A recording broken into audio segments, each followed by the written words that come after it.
जय हिंद साथियों, घटना चक्र के इस डिजिटल प्लेटफॉर्म पर मैं विपुल कुमार सिंह एक बार फिर आप सभी लोगों का स्वागत करता हूं। आज से घटना चक्र परिवार की तरफ से आप लोगों के लिए विज्ञान का टॉपिक वाइज एक वीडियो क्लास चालू किया गया है। ठीक है, तो इसी में हम आज का पहला टॉपिक तरंग जो फिजिक्स से संबंधित है इसे लेकर आए हैं। ठीक है, तो आइए वीडियो की शुरुआत करते हैं। तरंग जिसे वेव भी कहा जाता है। ठीक है, तो आइए हम लोग पहले देखते हैं कि तरंग क्या है। ठीक है, तो तरंग को हम लोग विक्षोभ भी कहते हैं, विक्षोभ। ठीक है, उदाहरण से इसे हम लोग समझने का प्रयास करते हैं कि मान लीजिए कोई किसी तालाब में पानी भरा हुआ है और हम जब इस तालाब में एक कंकड़ फेंकते हैं तो कंकड़ के फेंकने के बाद हम लोग क्या देखते हैं कि यहाँ से एक विक्षोभ इस तरह से उत्पन्न होता है और धीरे धीरे किनारों की तरफ बढ़ने लगता है। ठीक है, तो किनारों के तरफ बढ़ने वाले इसी विक्षोभ को हम क्या कहते हैं, इसी विक्षोभ को हम तरंग कहते हैं। ठीक है, इसका मतलब क्या हुआ कि यहाँ से जब हमने कंकड़ फेंका तो कंकड़ के कारण पानी से घर्षण हुआ। ठीक है, तो पानी के घर्षण होने के बाद अर्थात कंकड़ और पानी इन दोनों के मध्य घर्षण हुआ और इसी घर्षण की प्रक्रिया से ऊष्मा उत्पन्न होती है। ठीक है, जब भी घर्षण होगा तो ऊष्मा उत्पन्न होगा। अब यह ऊष्मा क्या है, ऊष्मा एक प्रकार की ऊर्जा होती है। ठीक, तो ऊर्जा स्थानांतरण के माध्यम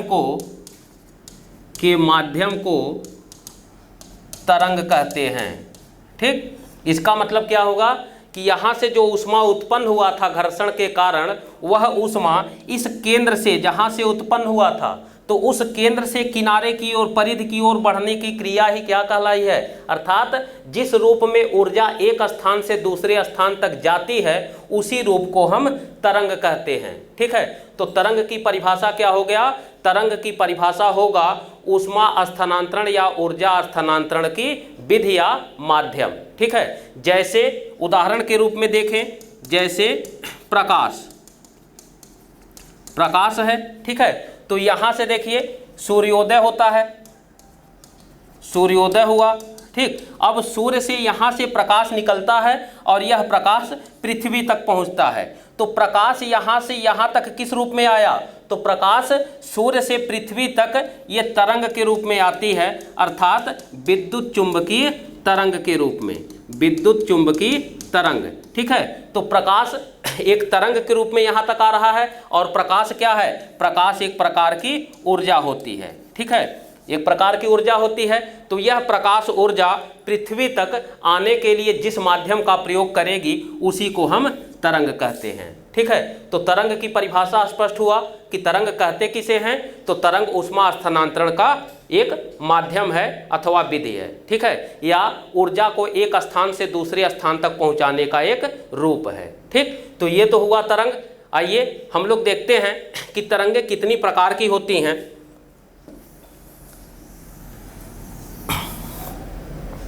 अब यहाँ पर देखिए तरंगें कुल दो प्रकार की होती हैं। अगर हम इसके प्रकार की बात करें तो ये दो प्रकार की होती हैं, एक है यांत्रिक तरंग और दूसरा है अयांत्रिक तरंग। ठीक है, यांत्रिक तरंग और अयांत्रिक तरंग। ठीक है, यांत्रिक तरंग को हम मैकेनिकल कहते हैं और यहाँ पर अयांत्रिक तरंग को नॉन मैकेनिकल या इसी को विद्युत चुंबकीय तरंग भी कहा जाता है, विद्युत चुंबकीय तरंग, विद्युत चुंबकीय तरंग। ठीक है, तो आइए अब हम लोग देखते हैं कि यांत्रिक तरंग किसे कहते हैं। तो यहाँ पर देखिए एक उदाहरण से हम दोनों को स्पष्ट कर रहे हैं एक साथ। ठीक है, उदाहरण मान लीजिए कि एक ऑफिस है, इस ऑफिस में मिस्टर ए और मिस्टर बी दो कर्मचारी हैं, दोनों काम कर रहे हैं, एक ए है और दूसरा बी है। ठीक है, तो यहाँ से ए जो है ऑफिस से घर जाना चाहता है, बी भी ऑफिस बंद होने के बाद घर जाना चाहता है। ठीक है, तो ए के लिए क्या है, ए ऑफिस से घर तक तभी जाएगा जब इसको कोई सवारी मिलती है। ठीक है, सवारी अर्थात अगर हम कह दें ऑटो या बस या कार या खुद की अपनी बाइक। ठीक है। तो अगर कोई गाड़ी मिलती है तभी ये ऑफिस से घर तक जाएगा, अर्थात ये तब तक वहाँ रुका रहेगा जब तक इसको ऑटो, बस, कार अथवा बाइक न मिल जाए, ठीक है। लेकिन बी के साथ क्या है कि बी क्या करता है, बी अगर बस मिला तो ठीक, ऑटो मिला तो ठीक, और अगर नहीं मिला तो कोई दिक्कत नहीं है, ये पैदल भी घर पर जा सकता है, ठीक है।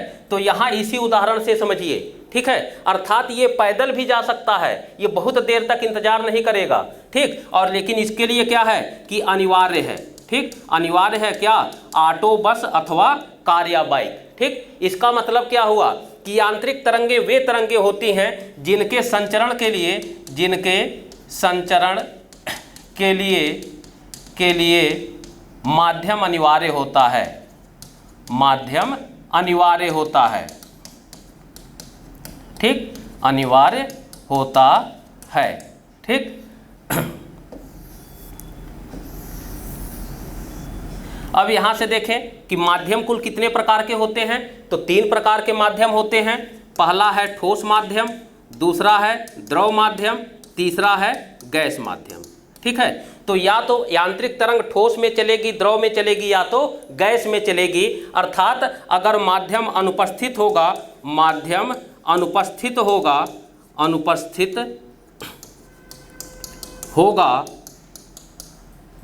जैसे निर्वात या वैक्यूम, माध्यम अनुपस्थित होगा तो यांत्रिक तरंगें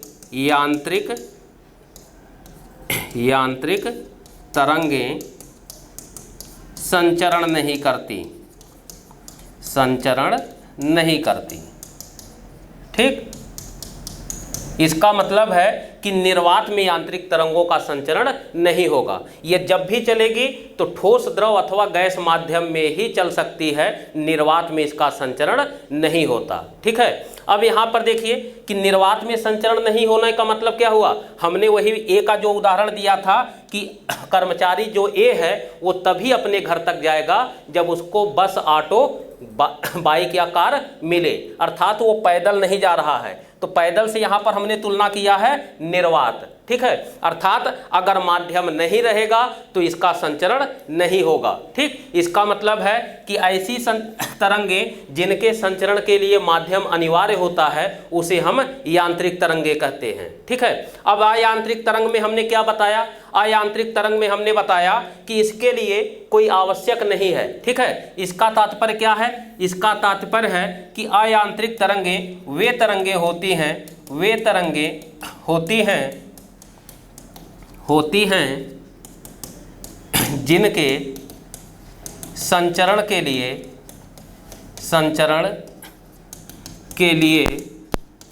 माध्यम अनिवार्य नहीं होता, ठीक। अर्थात क्या हुआ, अर्थात ये तरंगे निर्वात में भी संचरण करती हैं, निर्वात में भी संचरण करती हैं और माध्यम में भी, ठीक। इसका मतलब देखिए, ध्यान दीजिए कि निर्वात में भी संचरण होगा, माध्यम में भी, अर्थात अनिवार्यता नहीं है कि ठोस, द्रव या गैस माध्यम होना चाहिए, ठीक है। अर्थात अगर इसको ठोस माध्यम मिला तो भी चलेगी, द्रव माध्यम मिला तो भी गति होगा, गैस माध्यम मिला तो भी गति होगा, और कोई माध्यम नहीं मिला अर्थात निर्वात की अवस्था होगी तब भी इसका संचरण होता है, ठीक है। तो ये प्रश्न आपसे पूछा जाएगा परीक्षा में कि किन तरंगों के संचरण के लिए माध्यम अनिवार्य होता है अथवा किन तरंगों के संचरण के लिए माध्यम अनिवार्य नहीं होता। तो माध्यम की अनिवार्यता की बात करेगा तो यांत्रिक तरंग होगा, और माध्यम की अनिवार्यता अनुपस्थित की बात करेगा तब अयांत्रिक तरंग होगा, ठीक है। अर्थात अगर प्रश्न पूछा जाए दूसरे रूप में कि कौन सी तरंगे निर्वात में संचरण नहीं करती, तो निर्वात में किसका संचरण नहीं होगा, तो निर्वात में यांत्रिक तरंगे जो होती हैं इनका संचरण निर्वात में नहीं होता। या प्रश्न पूछा जाए कि कौन सी तरंगे निर्वात में भी संचरण कर सकती हैं, तो इसका उत्तर अयांत्रिक तरंग होगा, अर्थात ये निर्वात में भी संचरण कर सकती हैं। ठीक है, तो अब यहाँ पर उदाहरण देखते हैं कि यांत्रिक तरंग में हम किसे किसे शामिल करें। ये उदाहरण आपसे पूछा जाएगा। तो यांत्रिक तरंग में ध्यान रखिएगा, पहला है ध्वनि तरंग, ध्वनि तरंग, दूसरा है भूकंप तरंग, भूकंप तरंग, तीसरा है वायु या हवा में उत्पन्न तरंग, हवा में उत्पन्न तरंग, और चौथा है स्प्रिंग में उत्पन्न तरंग, स्प्रिंग में उत्पन्न तरंग। ठीक है, तो ध्वनि तरंगे, भूकंप तरंगे, वायु अथवा हवा में उत्पन्न तरंगे और स्प्रिंग में उत्पन्न तरंगे, ये किस प्रकार की तरंगे हैं? तो ये यांत्रिक तरंगे हैं, अर्थात ये केवल माध्यम में ही उत्पन्न की जा सकती हैं। ठीक है, अब यहाँ पर अयांत्रिक तरंग के रूप में देखा जाए तो अयांत्रिक तरंग का उदाहरण है प्रकाश तरंगे, ठीक, दूसरा है यक्ष किरणें, तीसरा है अवरक्त किरणें, अवरक्त जिसे इंफ्रारेड भी कहा जाता है, इंफ्रारेड, चौथा है रेडियो तरंगे, रेडियो तरंगे, इसी प्रकार से पांचवा है पराबैंगनी, पराबैंगनी किरणें, छठवां है गामा किरणें। ठीक है, तो यहाँ पर देखिए प्रकाश तरंग, यक्ष किरण, ठीक, और रक्त या इंफ्रारेड तरंग, रेडियो तरंग, पराबैंगनी तरंग और गामा किरणें या तरंग, ये सब किस प्रकार की तरंगे हैं? अयांत्रिक तरंगे हैं, अर्थात ये निर्वात में भी संचरण कर सकती हैं। ठीक है, तो दोनों के उदाहरण को भी आप लोग याद रखिएगा। ठीक, और किसके लिए माध्यम अनिवार्य है और किसके लिए माध्यम अनिवार्य नहीं है, ये प्रश्न भी याद रखिएगा। ठीक है, अर्थात कौन निर्वात में चल सकती है और कौन निर्वात में नहीं चल सकती। ठीक, तो इतने प्रश्न यहाँ से पूछे जाएंगे इसके प्रकार से संबंधित। अब आइए हम लोग बढ़ते हैं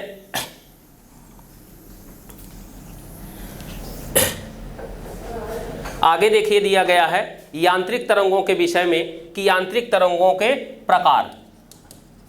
ठीक, तो यांत्रिक तरंगों के विषय में अभी हम लोगों ने पढ़ा है कि यांत्रिक तरंगे केवल माध्यम में संचरण होती हैं, अर्थात निर्वात में इनका संचरण नहीं होता। ठीक है, अब हम इन यांत्रिक तरंगों को दो भागों में बांट देते हैं। पहला भाग इसका कहलाता है अनुप्रस्थ तरंग और दूसरा भाग कहलाता है अनुदैर्ध्य तरंग। ठीक है, तो यहाँ पर अनुप्रस्थ और अनुदैर्ध्य को हम देखते हैं। ठीक, तो ये दोनों यांत्रिक तरंग हैं, इसका मतलब है कि इन दोनों तरंगों के संचरण के लिए माध्यम अनिवार्य होगा, माध्यम अनिवार्य होगा। ठीक, ये क्लियर हुआ? ये प्रश्न आपसे पूछा जाएगा। यही प्रश्न इस रूप में भी आ सकता है कि निम्नलिखित में से कौन सी तरंगे केवल माध्यम में संचरित होंगी, तो वहां पर यांत्रिक न लिखकर अनुप्रस्थ या अनुदैर्ध्य भी दे सकता है, क्योंकि ये इसी का एक भाग है। ठीक है, तो यहाँ पर देखिए पहला विशेषता इसकी हो गई कि अनुप्रस्थ तरंग और अनुदैर्ध्य तरंगे इनके संचरण के लिए माध्यम अनिवार्य होगा, क्योंकि ये यांत्रिक तरंगे हैं। ठीक है, इसका मतलब है कि इसकी जो दूसरी विशेषता होगी वो क्या होगी कि दोनों तरंगे निर्वात में संचरण नहीं करती। ठीक, तो नहीं करेगी, जाहिर सी बात है नहीं करेगी। क्यों? क्योंकि यांत्रिक तरंगों की ये विशेषता होती है कि वो केवल माध्यम में ही चलती है, निर्वात में इसका संचरण नहीं होता। ठीक है, तो ये दो इसकी विशेषता है, और ये विशेषता इसको कहाँ से मिल रही है? तो ये विशेषता इसको यांत्रिक तरंग से मिल रही है, क्योंकि यांत्रिक तरंगों की ही विशेषता है कि वो माध्यम में ही चलेगी, निर्वात में नहीं चलेगी। तो यांत्रिक तरंगों का भाग होने के कारण अनुप्रस्थ तरंग भी केवल माध्यम में संचरित होगा और अनुदैर्ध्य तरंग भी केवल माध्यम में ही संचरित होगा, अर्थात न तो अनुप्रस्थ तरंग और ना ही अनुदैर्ध्य तरंग, ये दोनों तरंगे निर्वात में संचरण नहीं कर सकती। ठीक है, अब देखते हैं कि यांत्रिक तरंगे किन माध्यम में चलती हैं, अर्थात अनुप्रस्थ तरंग और अनुदैर्ध्य तरंग। तो अनुप्रस्थ तरंगे देखिए ठोस माध्यम में और द्रव में, द्रव के ऊपरी सतह तक संचरित होती हैं, संचरित होती हैं। ठीक है, तो यहाँ पर देखिए माध्यम 3 होता है, अर्थात ठोस की बात करें, द्रव की बात करें और गैस, ये 3 माध्यम होते हैं। ठीक है, लेकिन यहाँ पर जो अनुप्रस्थ तरंगे होंगी वो या तो ठोस में चलती हैं या तो द्रव की ऊपरी सतह तक ही सीमित रहती हैं। अर्थात अगर प्रश्न पूछा जाए कि या अनुप्रस्थ तरंगे कहाँ कहाँ संचरित होंगी, तो उसका उत्तर लगाएंगे ठोस में अथवा द्रव के ऊपरी सतह तक। ठीक, अर्थात अगर प्रश्न पूछा जाए कि अनुप्रस्थ तरंगे कहाँ संचरित नहीं होती, कहाँ संचरित नहीं होती अर्थात नहीं चल सकती, संचरित नहीं होती, तो इसका उत्तर आप क्या लगाएंगे, तो इसका उत्तर आप लगाएंगे द्रव के भीतरी भाग में, भीतरी भाग में, और दूसरा लगाएंगे गैस में। ठीक है, अर्थात द्रव के ऊपरी सतह पर चलती है, केवल भीतरी भाग में नहीं चलेगी, लेकिन गैस में कहीं इसका संचरण नहीं होगा। ठीक है, तो माध्यम की बात करें कि किस माध्यम में, अर्थात माध्यम तो अनिवार्य है, लेकिन कौन सा माध्यम अनिवार्य है,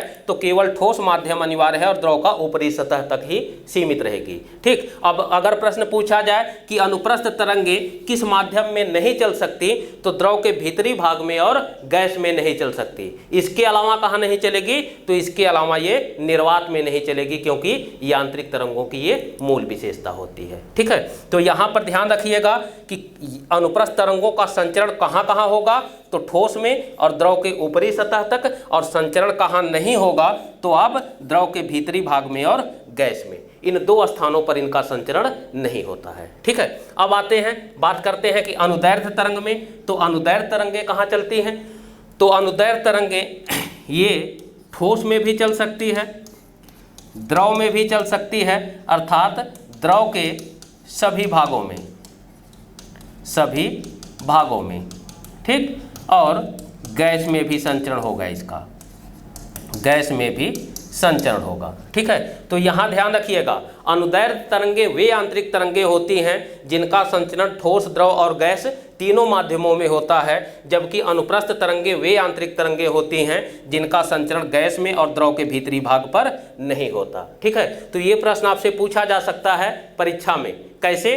इस तरह से पूछा जाएगा, प्रश्न की प्रकृति हो सकती है कि वह कौन सी यांत्रिक तरंग है जो गैस में संचरित नहीं होती, अथवा वे कौन सी यांत्रिक तरंगे हैं जिनका संचरण द्रव के भीतरी भाग में नहीं होता, तो उसका उत्तर अनुप्रस्थ लगाएंगे। और अगर प्रश्न पूछा जाए कि वे कौन सी यांत्रिक तरंगे हैं जो ठोस, द्रव और गैस तीनों माध्यमों में समान रूप से चल सकती है, तो इसका उत्तर क्या लगाएंगे, अनुदैर्ध्य तरंग लगाएंगे। ठीक है, तो याद रखिएगा दोनों प्रश्न का जो अंतर है। ठीक है, कभी कभी प्रश्न अनुप्रस्थ और अनुदैर्ध्य में अंतर पूछ लेता है कि यांत्रिक तरंग होते हुए भी अनुप्रस्थ और अनुदैर्ध्य में क्या अंतर है या क्या समानता है, तो समानता पूछेगा तो आप लगाएंगे। अगर बात समानता की बात करें कि दोनों में क्या समानता है, तो समानता क्या है कि दोनों माध्यम में चलती है और दोनों का संचरण निर्वात में नहीं होता। ठीक है, लेकिन अगर बात अंतर की करें कि यांत्रिक अर्थात अनुप्रस्थ और अनुदैर्ध्य तरंग में मूल अंतर क्या है, तो इन दोनों में अंतर क्या है कि अनुप्रस्थ तरंगे द्रव के भीतरी भाग में नहीं चल सकती, लेकिन अनुदैर्ध्य तरंगे द्रव के भीतरी भाग में भी संचरित होती हैं। ठीक, दूसरा अंतर क्या लगाएंगे, दूसरा अंतर लगाएंगे कि अनुप्रस्थ तरंगे गैस में संचरित नहीं होती, जबकि अनुदैर्ध्य तरंगे गैस में भी संचरित होती हैं। ठीक है, तो ये इसका अंतर और समानता से संबंधित प्रश्न पूछे जा सकते हैं। तो इतने टाइप के प्रश्न इस प्रकार से पूछे जाएंगे। ठीक है, आइए अगले टॉपिक की ओर हम लोग बढ़ते हैं। इसका जो अगला सब टॉपिक है, अगला टॉपिक दिया गया है कि यांत्रिक तरंगों में गति अथवा संचरण। ठीक है, तो यांत्रिक तरंगों में गति अथवा संचरण, तो यहाँ पर यांत्रिक तरंग में आप जानते हैं कि ये 2 प्रकार की होती हैं। पहला क्या है, पहला है अनुप्रस्थ तरंग और दूसरा अनुदैर्ध्य तरंग, अनुदैर्ध्य तरंग। ठीक, तो ये 2 प्रकार की यांत्रिक तरंगों के विषय में हम लोगों ने पढ़ा।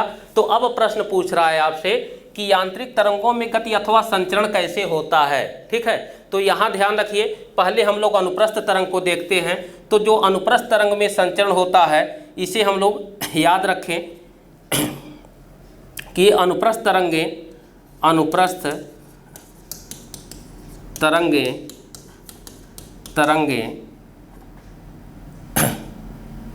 या कहें अनुप्रस्थ तरंगों का संचरण श्रृंग और गर्त के रूप में, श्रृंग और गर्त के रूप में होता है, श्रृंग और गर्त के रूप में होता है। ठीक, तो अगर रूप पूछे कि किस रूप में संचरित होगा तो ये आप बताएंगे कि अनुप्रस्थ तरंगे श्रृंग और गर्त के रूप में संचरित होती हैं। ठीक है, अब इनकी दिशा पूछा जाएगा, अर्थात दिशा का मतलब मार्ग की दिशा, मार्ग की दिशा। ठीक, तो यहाँ ध्यान रखिएगा कि जो अनुप्रस्थ तरंगे होती हैं उनके मार्ग की दिशा माध्यम कण के लंबवत होती है, लंबवत होती हैं। ठीक है, तो ये दो प्रश्न याद रखना है आपको कि अनुप्रस्थ तरंगों का संचरण किस रूप में होगा, तो अनुप्रस्थ तरंगों का संचरण श्रृंग और गर्त के रूप में होता है जिनके मार्ग की दिशा माध्यम कण के लंबवत होती है। ठीक है, इसे अब हम लोग फिगर से समझते हैं कि मान लीजिए कि ए और बी, ठीक, ये क्या है, ये माध्यम है।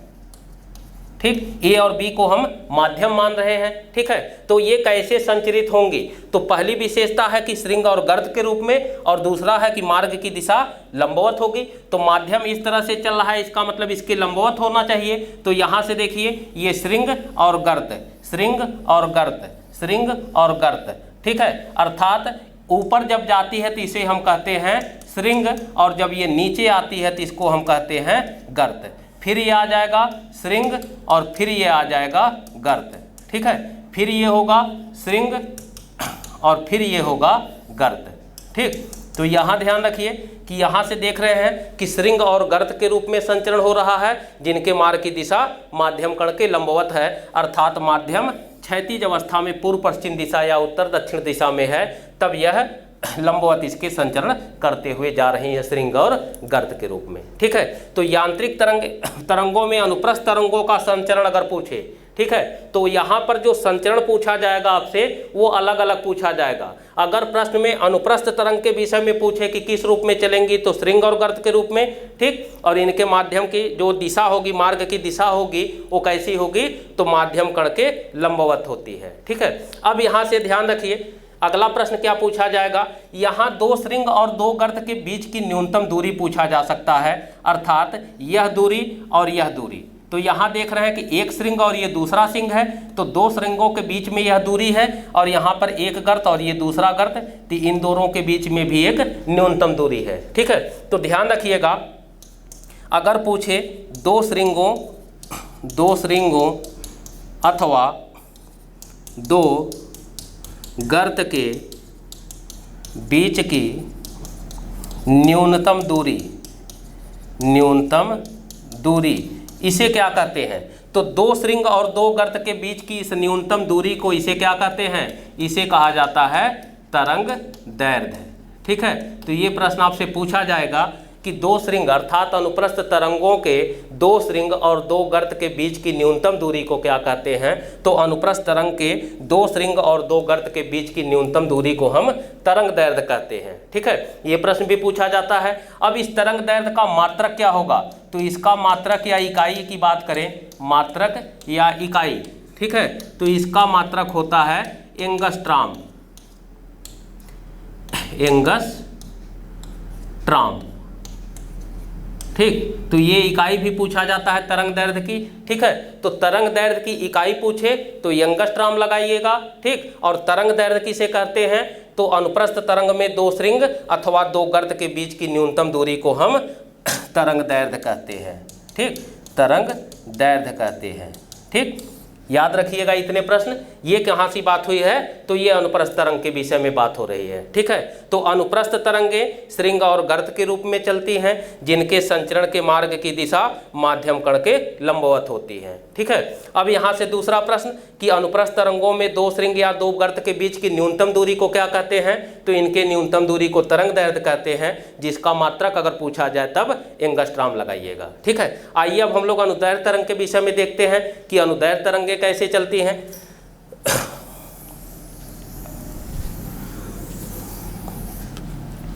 अब यहाँ पर ये है अनुदैर्ध्य तरंग, अनुदैर्ध्य तरंग। तो अनुदैर्ध्य तरंगे देखिए, अनुदैर्ध्य तरंगों, अनुदैर्ध्य तरंगों का संचरण, अनुदैर्ध्य तरंगों का संचरण ये किस रूप में होगा, तो ये होता है संपीडन, संपीडन और विरलन के रूप में, संपीडन और विरलन के रूप में। ठीक है, और इनके मार्ग की दिशा क्या होगी, तो इनके मार्ग की जो दिशा होती है वो माध्यम कण के समानांतर होती है, समानांतर होती है। ठीक है, अर्थात ये समानांतर संचरण करती है, जबकि अनुप्रस्थ तरंगे लंबवत संचरण करती हैं। ठीक है, अब यहाँ से ध्यान रखना है कि अनुप्रस्थ तरंगों के विषय में हमने पढ़ा था कि जो अनुप्रस्थ तरंगे होंगी वो श्रृंग और गर्त में चलती हैं, श्रृंग और गर्त में, जब संपीडन और विरलन। ठीक है, तो ये संपीडन और विरलन के रूप में चलती हैं, कौन, अनुदैर्ध्य। ठीक है, अनुप्रस्थ, श्रृंग और गर्त के रूप में। ठीक है, अब इनके मार्ग की संचरण की दिशा ये क्या होगी, तो ये माध्यम कण के समानांतर या अनुदिश होती है। ठीक है, और इनकी जो मार्ग की दिशा होगी अनुप्रस्थ तरंगों की वो क्या होगा, लंबवत होती है। ठीक, लंबवत होती है, अर्थात ये माध्यम कण के लंबवत संचरित करती है। ठीक है, तो आइए संपीडन और विरलन के विषय में हम लोग देखते हैं ये चलती कैसे है। तो एक स्प्रिंग का उदाहरण से यहाँ पर समझिए कि मान लीजिए कि कोई स्प्रिंग है। ठीक, अब उस स्प्रिंग को आप दबा रहे हैं, प्रेशर दे रहे हैं, तो प्रेशर देने के बाद जब दबाते हैं तो क्या हो जाता है, वो संकुचित एरिया को ग्रहण कर लेता है। ठीक है, अर्थात जब हम स्प्रिंग को दबाते हैं, स्प्रिंग को दबाने पर तो स्प्रिंग को दबाते हैं तो क्या हो जाता है, स्प्रिंग पूरी तरह से संकुचित हो जाता है, इस रूप में छोटे से एरिया में ग्रहण कर लेता है, अपना आकार ग्रहण कर लेगा। ठीक है, तो इस संकुचन की अवस्था को ही हम कहते हैं संपीडन की अवस्था। ठीक है, ये कहलाता है संपीडन। और जैसे ही हमने दाब को हटाया, उस बल को हटाया, तो क्या होता है, फिर स्प्रिंग अपने मूल अवस्था में फैल जाती है, अर्थात इस तरह से ये फैल जाएगी। ठीक है, तो इस फैलने की घटना को हम विरलन कहते हैं। ठीक, विरलन कहते हैं। फिर ये संपीडन होगा, अर्थात संकुचित हो जाएगा, और संकुचन के बाद जब दाब हटाएंगे तो फिर फैल जाती है। ठीक है, तो ये भी हमारा क्या हो जाएगा, संपीडन, और फिर यहाँ पर ये हो जाएगा विरलन। ठीक, फिर ये संपीडन होगा और फिर ये विरलन होगा।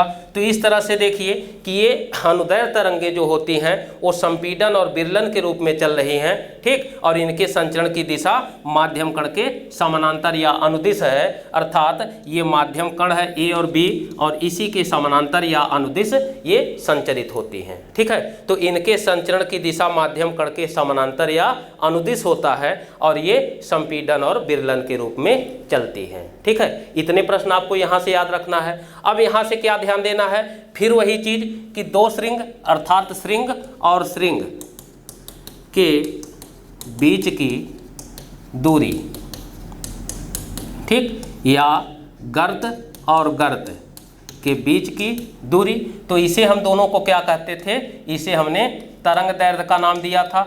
ठीक, अर्थात दो श्रृंग अथवा दो गर्त के बीच की न्यूनतम दूरी को हम तरंग दैर्ध्य कहते हैं। उसी प्रकार से यहाँ पर दो संपीडन, ठीक है, दो संपीड़न के बीच की न्यूनतम दूरी या दो विरलन के बीच की न्यूनतम दूरी। तो इसे क्या कहते हैं, तो दो संपीड़न अथवा दो विरलन के बीच की न्यूनतम दूरी को यहाँ भी तरंग दैर्ध्य कहा जाता है। ठीक, तरंग दैर्ध्य कहा जाता है। इसे भी तरंग दैर्ध्य कहेंगे और इसे भी तरंग दैर्ध्य कहेंगे। ठीक है, और इसका भी मात्रक एंगस्ट्राम ही होता है। ठीक, इसका मतलब है कि संपीड़न और संपीड़न के बीच की न्यूनतम दूरी। ठीक, या हम कहें विरलन और विरलन के बीच की दूरी।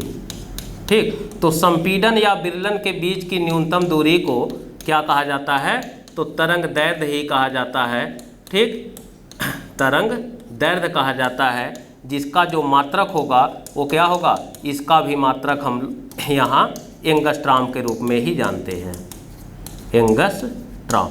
ठीक, तो इसे याद रखिएगा कि दो संपीड़न के बीच की दूरी पूछे अथवा दो विरलन के बीच की दूरी पूछे या दो श्रृंग के बीच की दूरी पूछे या दो गर्त के बीच की दूरी पूछे। ठीक है, तो उसे हम तरंग दैर्ध्य के रूप में जानेंगे, जिसका मात्रक एंगस्ट्राम होता है। ठीक है, अब आइए संपीड़न और विरलन के रूप में कुछ प्रश्न और आपसे डिस्कस करते हैं। तो संपीड़न कब होता है और विरलन कब होता है। ठीक है, तो यहाँ ध्यान रखिए कि मान लें कि एक मार्ग पर हम जा रहे हैं। ठीक, तो मार्ग पर जाते समय मान लें कि हम अपने कदम को थोड़ा सा लंबा लंबा रख रहे हैं। ठीक, दूरी बनाकर। तो ऐसी स्थिति भी आती है कि मार्ग का करीला पथरीला होता है, तो हम क्या करते हैं कि हमारी चाल घट जाती है और चाल के घटने के कारण हम थोड़ा बचा के चलते हैं, अर्थात हमारे जो कदम होते हैं वो संकुचित हो जाते हैं। ठीक है, तो यहाँ भी वही ध्यान रखना है कि कब ये संपीड़न में आएगा और कब ये विरलन में आता है। ठीक, तो यहाँ पर ध्यान रखिए कि संपीड़न वाले स्थान पर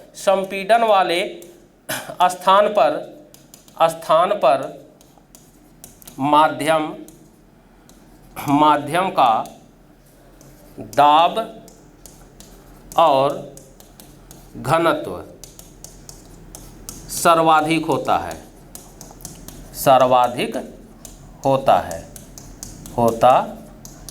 ठीक है, इसका मतलब क्या हुआ, अर्थात जब किसी माध्यम में कोई अनुदैर्ध्य तरंग संचरित होती है तो जब माध्यम का दाब और उसका घनत्व बढ़ जाता है तो उसके तरंग के संचरण की जो वो होता है, रूप होता है, वो संकुचित एरिया में ग्रहण कर लेता है, अर्थात संपीड़ित हो जाता है।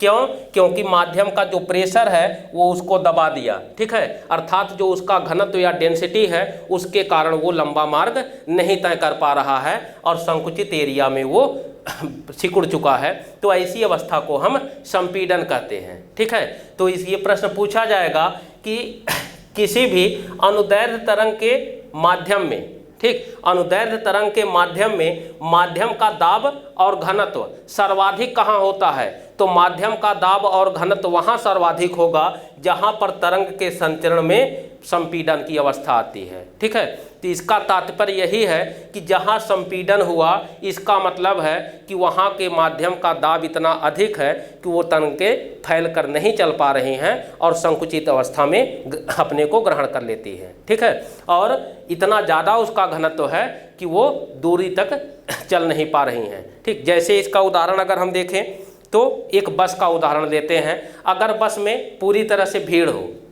एकदम गेट के पास जब हम चढ़ रहे हैं तो गेट के पास ही पूरा भीड़ है, लेकिन उसके बाद 3-4 सीटों तक कोई व्यक्ति नहीं खड़ा है, तो हम क्या करते हैं, जब गेट से बस में एंट्री करते हैं तो एंट्री करते समय हम क्या होता है कि पूरी तरह से अपने शरीर को संकुचित अवस्था में करके धीरे से निकलने का प्रयास करते हैं। क्यों? क्योंकि उस अवस्था में अगर हम शरीर फैलाएंगे तो नहीं निकल सकते, तो हम अपने शरीर को ही संकुचित अवस्था में ले लेते हैं और निकल जाते हैं। तो यहाँ भी वही है, क्योंकि वह जो स्थान है जहाँ पर व्यक्तियों का भीड़ है, इसका मतलब है कि उस स्थान पर जो बस का घनत्व है वो ज़्यादा है। ठीक, इसका मतलब है कि घनत्व भी ज़्यादा है और दो लोगों से दाब भी आपके ऊपर पड़ रहा है, इसीलिए आप संकुचित अवस्था में आ रहे हैं। ठीक है, तो वही चीज़ यहाँ भी होता है, जब कहीं पर माध्यम का दाब और घनत्व बढ़ जाता है तो माध्यम में जो तरंगे संचरित हो रही हैं वो संपीड़ित अवस्था में आ जाती हैं, और जब माध्यम का दाब और घनत्व कम हो जाता है तो फिर से फैल अर्थात विरलन की अवस्था में आ जाती है। ठीक है, तो यहाँ दूसरा प्रश्न अब क्या पूछा जाएगा कि विरलन वाले स्थान पर, विरलन वाले स्थान पर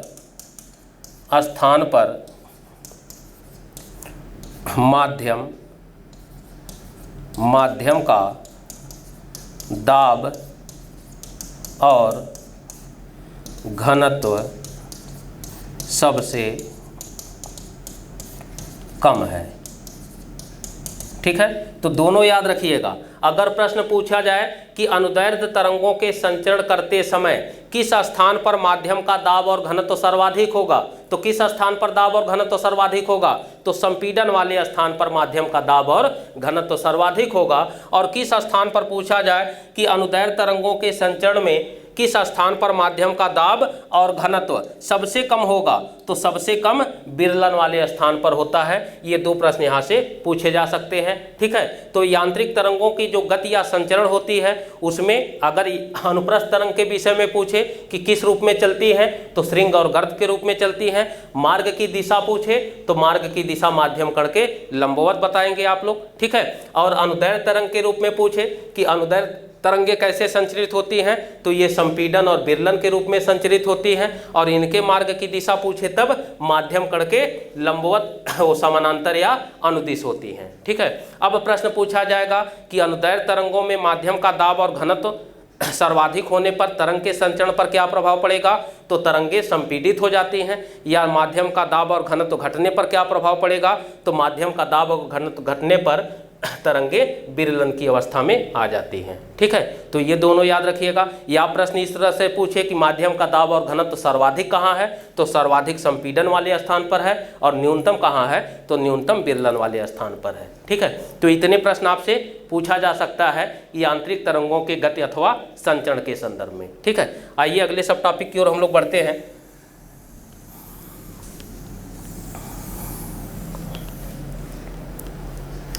अगला सब टॉपिक दिया गया है अयांत्रिक तरंगों में गति अथवा संचरण। ठीक है, तो यांत्रिक तरंगों के रूप में हम लोगों ने अभी देखा था कि यांत्रिक तरंगों की जो गति होती है उसमें अनुप्रस्थ और अनुदैर्ध्य को बांटकर देखा गया। अब हम लोग देखते हैं कि जो अयांत्रिक तरंगे होती हैं वो कैसे चलती है। ठीक है, तो सभी जो अयांत्रिक तरंगे होती हैं, यहाँ ध्यान रखिएगा, सभी अयांत्रिक तरंगे या इसी को कहा जाता है विद्युत चुंबकीय तरंगे। विद्युत चुंबकीय तरंगे, ठीक, तरंगे अनुप्रस्थ तरंग की भांति, अनुप्रस्थ तरंग की भांति संचरण या गति करती हैं। ठीक, तो बस एक लाइन यही याद रखिए, इसी से आपका प्रश्न हल हो जाएगा।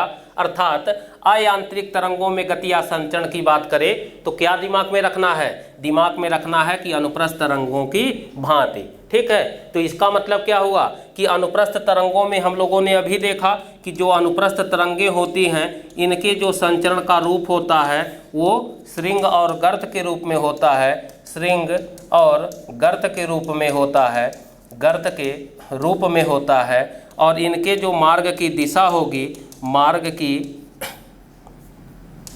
की दिशा ये कैसी होती है, तो माध्यम कण के लंबवत होती है, लंबवत होती है।